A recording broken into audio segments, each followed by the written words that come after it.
All right, today we're going to dive into the mind of Max Weber.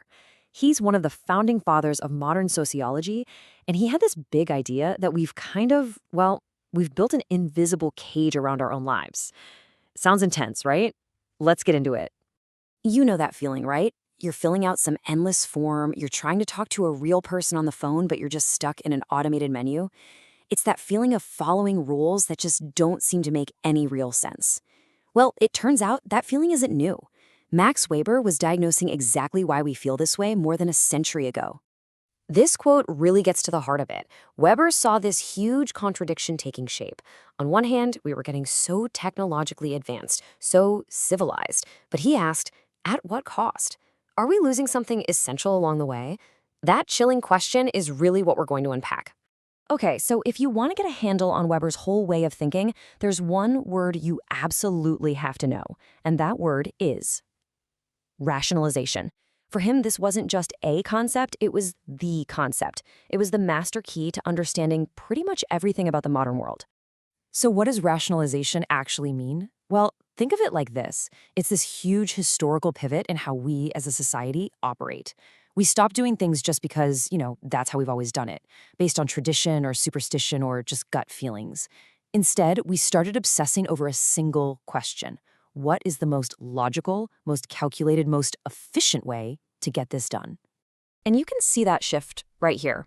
Traditional society looks to the past. This is how it's always been done. But modern society, it's all about the future, about optimization. What's the best way to do this? But here's the kicker. This massive change in human thinking, it didn't just pop up out of nowhere. Weber argued it had a really specific and honestly, a pretty surprising origin. Yeah, this brings us to what is probably Weber's most famous and frankly most mind-blowing idea. He wanted to know, where did the spark from modern capitalism really come from? So where did this obsession with efficiency come from? You might think it was greed or maybe some new technology. But Weber said, nope, not quite. He believed the real engine of capitalism was, of all things, a set of religious ideas that, completely by accident, kickstarted a whole new way of life. Okay, so follow this chain of logic, because it's pretty wild. Weber traces it all back to the Protestant Reformation. Step 1. The idea of a calling pops up. Suddenly your day job isn't just a job, it's a moral, even a sacred duty to God. Step 2. You get Calvinist ideas like predestination, which says your fate, heaven or hell, is already decided. This creates this intense anxiety, right? How can you possibly know if you're one of the saved? Which brings us to step 3. People started looking for a sign, and that sign became worldly success. If you worked hard and your business prospered, well, that must be a sign of God's favor. And here's the crucial final step. You couldn't just enjoy that money, that would be sinful. So instead of spending it on luxuries, you reinvested it. You put it back into the business to make it grow even more. And that, Weber said, that disciplined, reinvesting mindset, that was the unintended spirit that fueled modern capitalism. But here's the twist. Think of it like a rocket. The religious beliefs were the booster rockets that got capitalism off the ground. But once it was in orbit, it didn't need them anymore. The system became this self-sustaining machine. The original spiritual anxiety faded away, and all that was left was the machine itself. This relentless, logical pursuit of more and more profit, just for the sake of it. So this new way of thinking, this rational, calculating mindset, it didn't just float around as an idea. It got built, brick by brick, into the very structures of our society. And the ultimate expression of this was what Weber called bureaucracy. Now, I know what you're thinking. Bureaucracy? It sounds awful, right? But for Weber, it wasn't automatically a bad thing. In fact, he saw it as the single most efficient, most rational way to organize a huge group of people. I mean, think about it. Everyone has a specific job. There's a clear chain of command. There are written rules for everything. Decisions are supposed to be impartial. The whole system is designed to be a predictable, controllable machine. But how do you get everyone to follow the rules of this machine?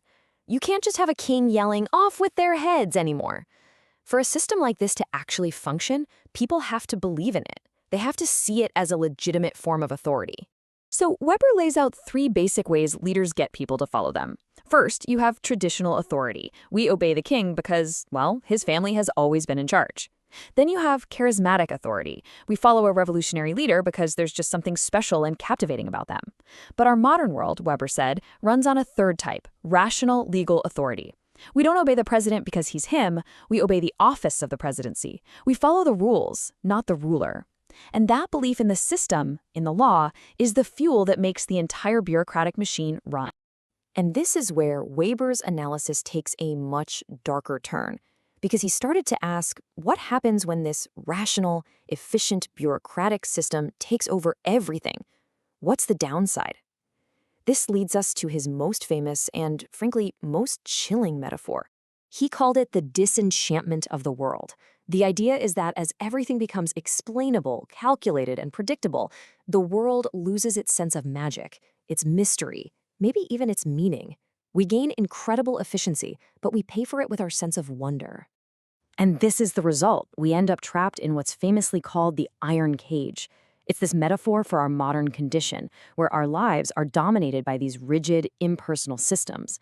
Think about your job, government agencies, even the algorithms that run our social media feeds. We become these tiny, specialized cogs in a vast machine that we didn't build and that we feel like we can't escape.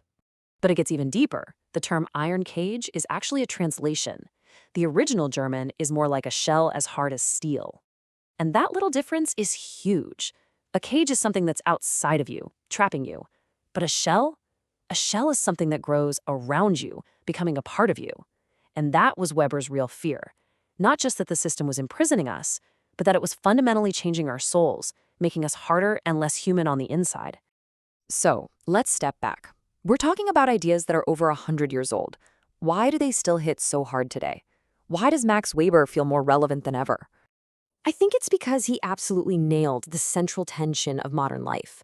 That feeling of being a cog in the machine we talked about at the start, that's it.